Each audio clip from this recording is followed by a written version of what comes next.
We now turn our attention to developments in the agricultural sector, focusing on trends expected to produce green shoots. These include technological innovations in the industry, and to expand on this, we are joined virtually by Agriculture Sector Head at Absa, Roux Wildenboer. Thank you so much for your time, Roux, and it's quite exciting that we talk about developments in the agricultural sector, but on the side of innovation and technology, what are the current trends that are expected to produce progress? Good morning, Dumi, and good morning to the viewers. Yes, look, to start off, we've come through a very tumultuous time, and I suppose it's still going on, right? First we had COVID, and then we still have the ongoing Russia and Ukrainian war, which have really spiked agricultural prices. And we've seen over the last 4 months, of course, that those prices have come down a bit, if you look at the UN figures, but still, they're much higher than they were a year or two ago. So for Africa, the message really is we must produce more. And the question, of course, is how do you do that? Now, a frightening statistic is that it's expected by the World Bank and the United Nations that Africa will have to import about $80 billion worth of staple foodstuffs by the year 2030. So obviously, Africa is not going to be food secure or self-sufficient very soon, but we need to make progress in the right direction. And as you rightly say, to me, one of the main reasons or main factors that can contribute to that is, of course, the application of technology. Now, technology is a broad term in agricultural parlay, if you want. We're not only talking about mechanization and tractors and satellite imagery.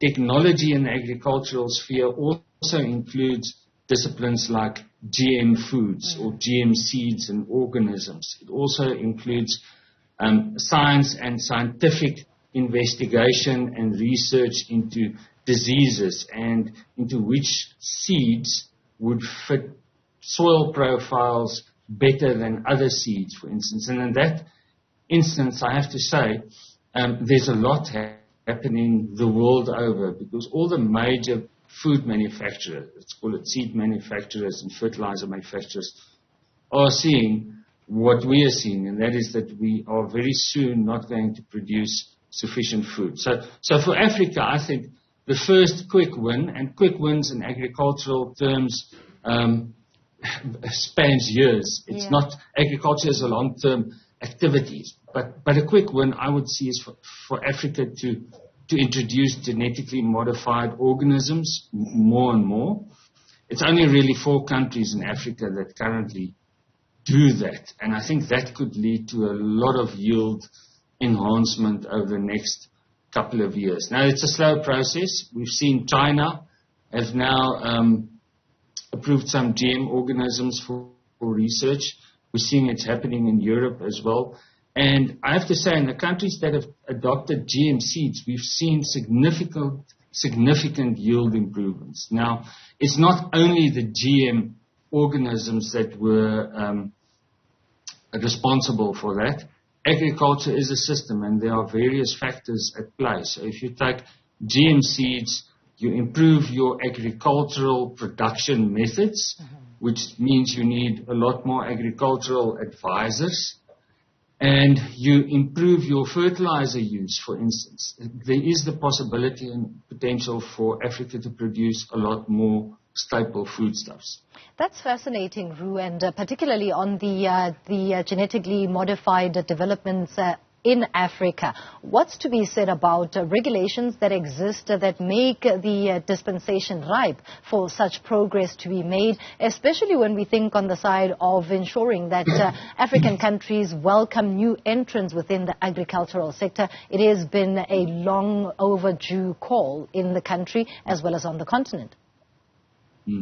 Yes, Dumi, regulation and government is always important. Right? We see that over and over again, because agriculture does not exist in a vacuum, independent of other sectors and factors like logistics, for instance.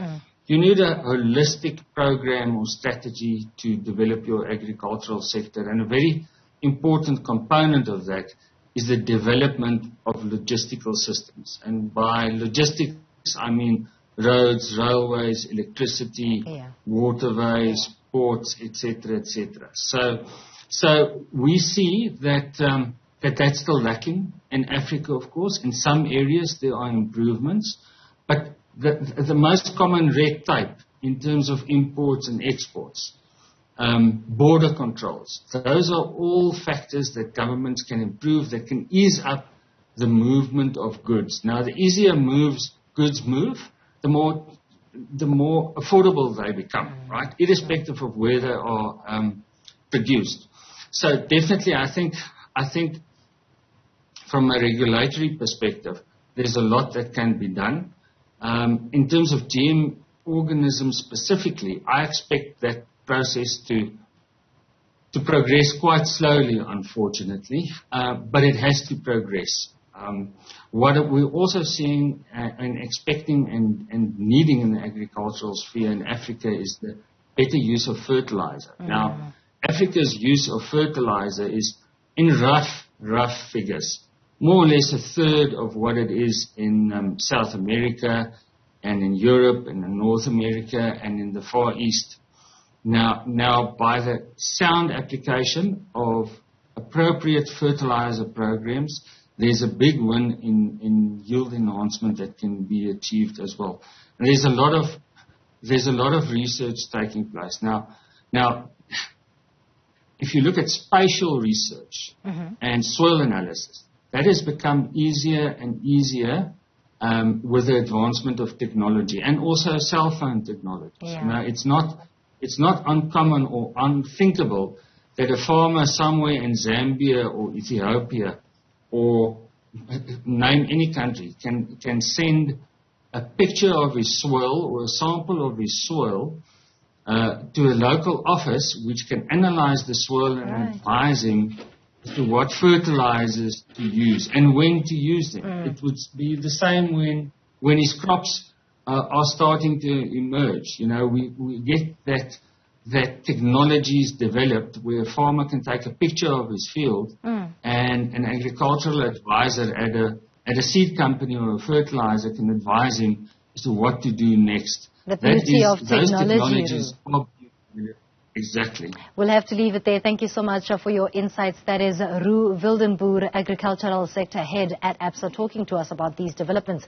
within the agricultural sector, particularly focusing on innovation and technology.